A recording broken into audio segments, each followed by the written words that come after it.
Hello, everyone. My name is Mr. Zach, and this is Hudson Public Library's preschool story time. I want to thank you so much for joining me today. All right, so this week is an extra special week for libraries because it's National Library Week. Yay! All right, so I might be a little more excited about that than the average person because, I work at a library, but I still think libraries are really fun places. So I want to celebrate this with you by talking about a few books that are all about libraries. So it was hard to pick just this many, and I kind of grabbed a lot this week. But if you haven't seen these before, I like to do a preschool preview. So that is where I tell you a few books on the theme that I think are fun that we've got at the library here. So they're all available for checkout, and these are lots of fun. So this week's theme is libraries. All right, so I've got a big stack this time. All right, so this is actually the book that's a children's book that's based on a book that's for older people like adults. And this one is all about a library cat. So a lot of libraries have a cat in them, not ours, but some of them do. So this one is called Dewey. There's a cat in the library. And this is by Vicky Myron with Brett Witter. And this is illustrated by Steve James. So this is actually a true story all about a cat that they actually found in the drop box of the library. By the way, a cat should never go in a drop box. Things like books, yes, but a cat, no. But they were lucky, and the cat was really sick, and they were able to get the cat really healthy, and then the cat ended up being a part of their library. It's a really sweet story. Now, the big people listening to this too, you might be interested. We've also got the full version of this story for adults, but it's really good. And Vicky is the librarian at this library where Dewey is at. And if you haven't picked up on the joke, it's fine of the name, that's fine, but it's Dewey, named after the Dewey Decimal System. So, which is how we, in this library, organize our nonfiction books. All right, so really fun one. All right, so next up, we've got one that was actually turned into a short movie, and that is The Fantastic Flying Books of Mr. Morris Lesmore. And I think that if you like books, this is just one that is going to just make you really happy. So it's got a really fun style of the drawings in it. It's just a really neat story. So this is by William Joyce, and it actually, the short film ended up winning an Academy Award that this is based off of. But this one is all about a love of books. It is just really fun. So I would say if you enjoy reading, this one is all about a love of books, and it is just so much fun. All right, so this next one has an unmissable cover, I would say. It is bright pink, so this is The Book Hog, and this one is by Greg Pizzoli. And this one is so much fun too. It's got really cool colors in it. Bright pastel greens and pinks. You can see them right there. But it is all about a hog or a pig, if you don't know what a hog is. And he really likes books, but he just likes having books. But then one day, he ends up going to the library and finding out that there's more to have books than just having books. He just likes the feel of books, so he finally starts to see why other people like books so much is that they're reading them. It's just a really wholesome book, a lot of fun. I really like this one a lot. All right, so this next one comes from our nonfiction section, and it is My Librarian is a Camel, How Books Are Brought to Children Around the World. And that is by Marguerite Roers. And I am sure I mispronounced that name, so I'm sorry about that one. All right, and this one is all about just different places all around the world what their libraries look like. So the reference to this one is going to actually be the people that you see reading them here. Their books are brought to them. So if you know what a bookmobile is, our library doesn't have that, but some of them do. And it's a vehicle that drives around and brings books to different places where it's harder for them to get to the library itself. So theirs, they've basically got a bookmobile, but it's a camel. And this is going to be really important to people who are living way out in the countryside. It's going to be hard for them to get there. And then you've got places like the middle of the desert where it's hard to even get a car out there. So you can see there's a lot of fun ones here getting delivered by camels, just different types of getting things around. I like the one of the guy who's pushing a wheelbarrow through the beach to get books to people, but it's just a really fun short book, and I would say that it's a good read. It's a little bit older, but so some of these places don't quite look like they used to, but it is still a lot of fun. All right, so this next one comes from a series. This is the Mr. Putter and Tabby series, and this one is Turn the Page. And this one is by Cynthia Rylant and Arthur Howard. All right, so this is all about, look, it's another book with a cat in it. So Mr. Putter right there, and then the cat Tabby love reading, and they have their favorite books that they love reading over and over again. So if you've got somebody who loves reading the same books, then I think that's really fun. But so Mr. Putter loves getting the same types of books. He's got his favorites and he just loves going over them. Same thing with Tabby, loves reading over Mr. Putter's shoulder. But then he talks to his neighbor who is Mrs. Teaberry, and she likes to bring her dog with her for reading, and they're just a little bit different. They like reading new. So really fun story. If you've got somebody who likes reading the same types of things and somebody who likes reading something new every time, I think this is kind of a fun one to get both of them talking about. All right, so if you've got somebody who's a little bit stubborn about coming to the library or reading, I think that this next one is really fun. But just for everybody, I think this is a fun, wholesome story. So this is a library book for Bear, and this is by Bonnie Becker, and it's illustrated by Caddy McDonald Denton. All right, so Bear goes to the library after being convinced by Bear's friend Mouse, and Mouse is really excited about going to the library, but Bear is a little bit shy about it. Bear just doesn't know what to think. Bear just wants a book about pickles, and Bear thinks he's got all the books that he needs. Why does he need any more? And Mouse is trying to convince Bear of all the wonderful books that the library has, not just about pickles, but all sorts of other stuff. And then if you want to find out what happens at the end of that one, it's a fun surprise, I think. It is really fun. I'd say definitely go for this one. Alrighty, this next one has a really interesting illustrations in it. So the pictures in this one are just very different. I'd say it's a style that you don't really see much anymore, but I think it's really fun.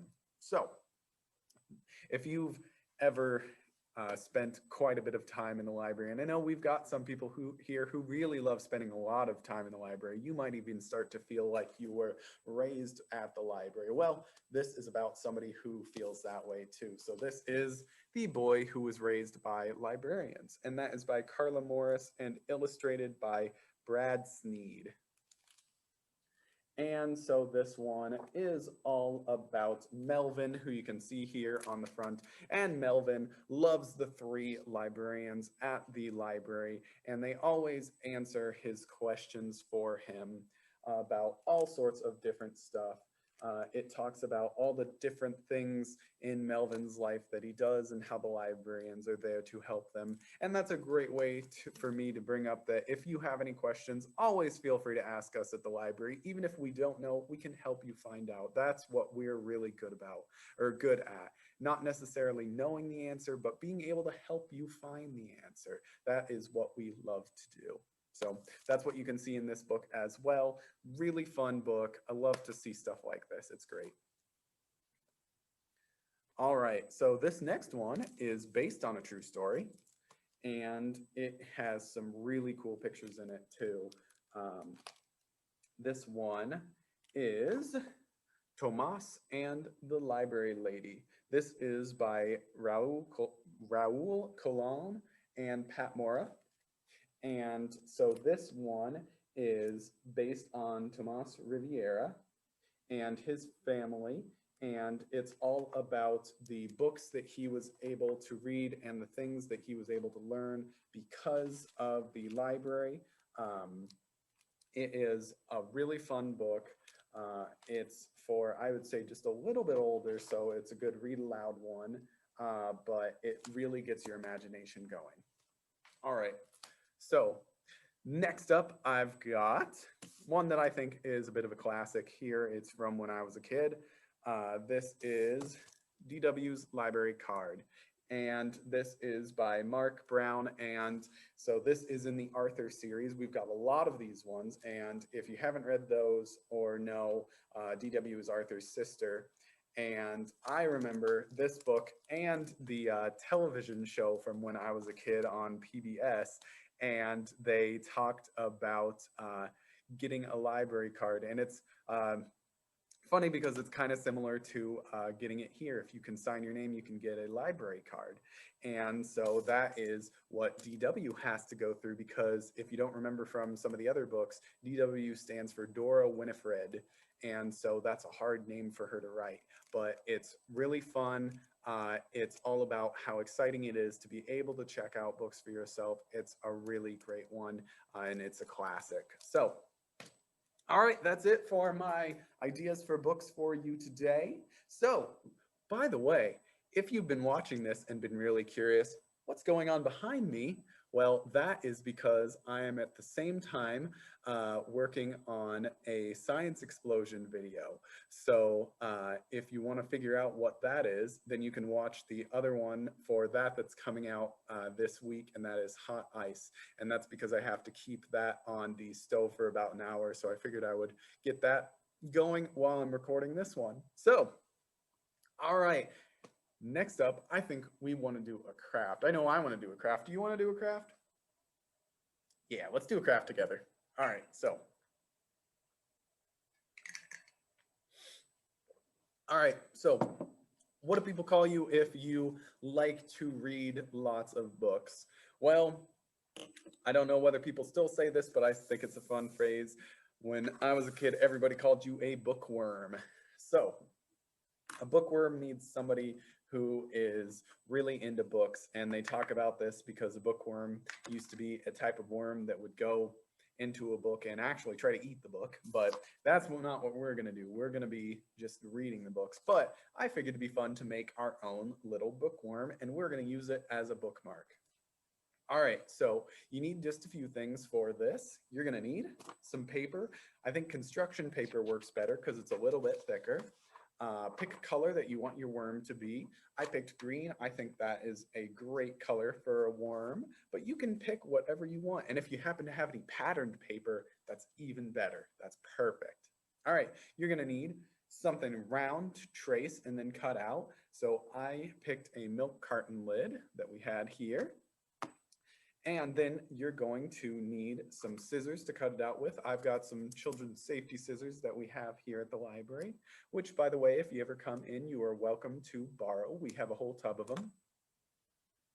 Borrow to use in-house. You can't check those out. You're going to need a pen to draw the face with. And then you're going to want either googly eyes, or what I'm using is we have got a hole punch here at the library, and I figured the parts that it punched out of there would make really great eyes for our worm. And then you're going to need some glue. I'm just using a glue stick right here. All right, so you're going to cut out your circles here. Now, if you want to cut out each individual one, then feel free to do that. But what I'm going to do, so that you don't have to watch me cut those all, is I'm actually going to take a little bit of a shortcut and I'm going to fold my paper so I can cut a few at once. Now you feel free to cut yours however you like, and you can even make them different sizes. All right, so you see I've got it like this, and then you're going to trace around there.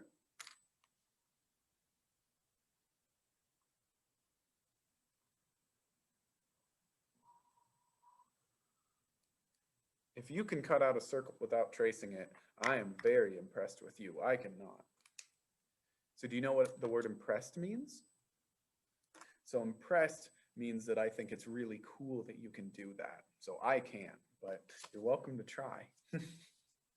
All right, so you can see I've got it right there, and then I'm going to cut it out. And since I've got it folded over here, however many times I've got it folded is how many circles I'll end up having. So I'd say you want at least 4 or 5 circles on here, but if you want a long worm, then you can do more. So let's get this cut out. And remember, safety first with scissors. If you don't have children's scissors, then I would say the best idea is to just ask a grown-up to help you cut this out. But if you do, these are great to have. And it is always good to work on, now this is a big person word, but dexterity, so that means how well you can move your hand.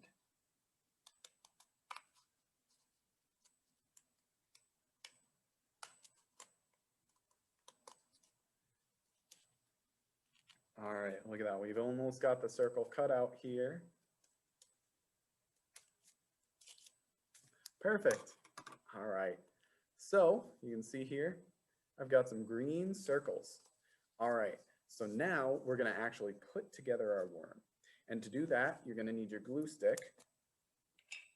And this is gonna be like the sections of the worm. By the way, if you wanna make this into a caterpillar instead of a worm, if you like caterpillars, I'll tell you how to do that at the end. It's gonna look pretty much the same.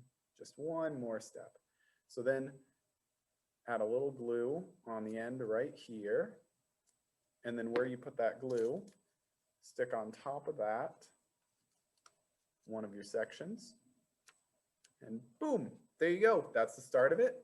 And then you're going to do it the same way. On top of that, add a little glue right there, and then add your worm. Now, if you want, you can make these all in a straight line, but I think it's fun if you add a little bit of a curve to it so it looks like your bookworm is looking up.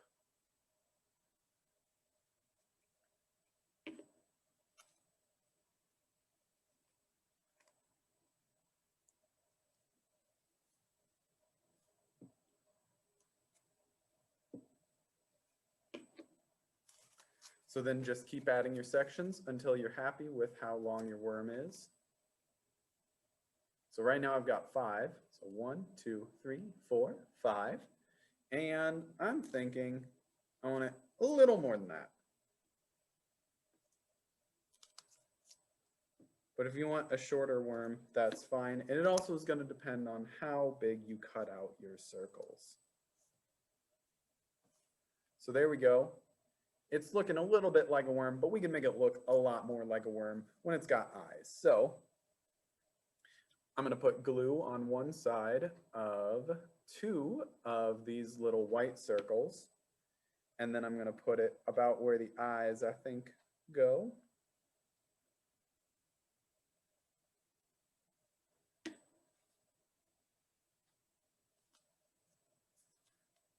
And there you go. Look at that. It's starting to look a lot more like a worm. Do you think it looks like a worm? A little bit, but I think we can make it look a little bit more like a worm, at least a friendly worm. Right now it's just got kind of white eyes, but let's give it a nice smile and let's give it what's called pupils. That's the little black parts of the eyes.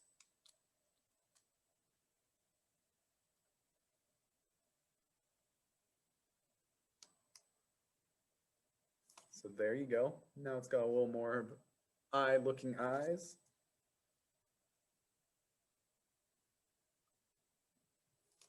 And then I give it a little smile like there. Now, if you like to add a little more detail to your smile, you can give it a dimply looking smile by adding another little half circle onto there. And there you go. That is our little bookworm, and you get to use this as a bookmark. All right, so I said I would tell you how to make this into a caterpillar. If you like caterpillars, then to turn this into a caterpillar, all you need to do is add some pipe cleaners to the top of it. So take some pipe cleaners and cut them into sections, I would say about that big to about that big. You don't want them too long. And then you'll glue them, one here and one right here. And then I'd give it a little bit of a twist at the end. And then there you go, that'd be a caterpillar. But I think this little bookworm looks like a lot of fun, and I will certainly be using this as a bookmark. All right, so thank you so much for joining me for that craft. Now I've got a book to read for you. So this book, like the one I did last time, comes to us from a site that has books that they are okay with us reading and recording for these videos. As long as we tell people who it is by. So this is by Mujahid Khan, and this is from Pratham Books, and it was by, and it was made in 2019, so just a couple years ago. So we just need to make sure that everybody knows that's where we got it from. All right, so I like Pratham Books, the people that make this. I like their logo too. It's a book in every child's hand. So they were nice enough to let us read this book. So I just wanted to say thank you to them. All right, so I'm gonna get some water and then let's get this read. All right. So this book might not seem like it's about libraries, and it's not quite, but I think it makes sense to talk about this book this time because it's all about understanding and seeing what's around you. So it's observing things. So if you don't know the word observe, it means looking around you, noticing things. So like if I say, I notice this glue stick sitting right off screen here, you wouldn't be able to notice it, but I can. And so this one is called Tiger, Tiger, Where Are You? All right, so I've just got this printed off and I will hold up the pages as we go. So here's the cover, you see, Tiger, Tiger, Where Are You? And remember, this is by Mujahid Khan, and the illustrator is Manjari Chakravarti. All right, so, and by the way, this is actually based on the author's own life. Tiger, tiger, where are you? Do you see the tiger? I was just here. Didn't you see my watery trail by the lake? I took a nap in the cool water. So the tiger was just there. So you can see he's looking for the tiger and noticing that it was there by the water. Do you think he's going to find the tiger? Let's see here. Tiger, tiger, where are you? I was just here. Didn't you see my footprints on the soft soil? Do you see the footprints? Where are the footprints? You want to point them out? All right, yep. Look hard. I could be coming or going. So now he's looking at the footprints to try to find the tiger.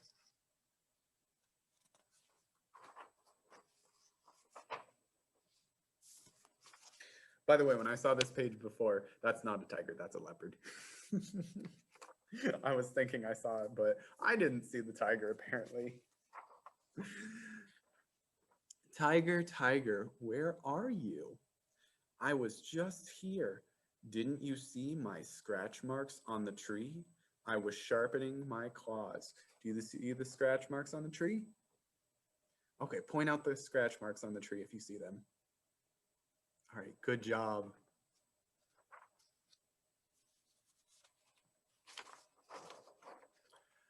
Tiger, tiger, where are you?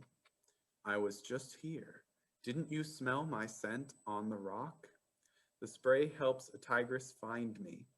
All right, so I know you can't smell this page. That'd be a little weird if you could, but just imagine that the tiger was going through those grasses there, and by the rock, and that you could smell it. So the person looking for him, the tiger here, is noticing all these different things. What else do you think he'll be able to notice?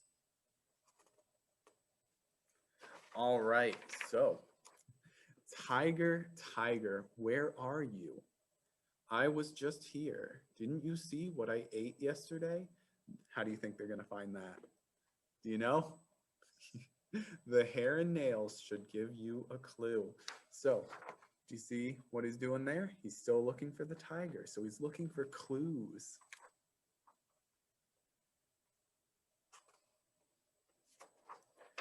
All right. Tiger, tiger, where are you? I was just here. Didn't you hear that loudmouth languor's warning? He told the entire forest that I was on the move. So do you see those there? That's the animals they're talking about there. So when they see a tiger, they don't like the tiger. So they like to warn each other that the tiger's coming. So if you hear one of them, it means, oh, a tiger's probably around here.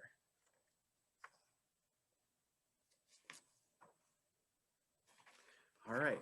So can you tell why I'm talking about this story so far? I want you to think about it a little bit. When I'm talking about libraries, what does this have to do with libraries? Tiger, tiger, where are you? I was just here. Didn't you hear my growl? What does the tiger's growl sound like? Can you do a growl for me? I think you can. Okay, let's do one on three. 1, 2, 3. Roar! Did you do a good one? I bet you did. I want other tigers to know that this part of the forest is mine. All right. What else do you notice in this picture?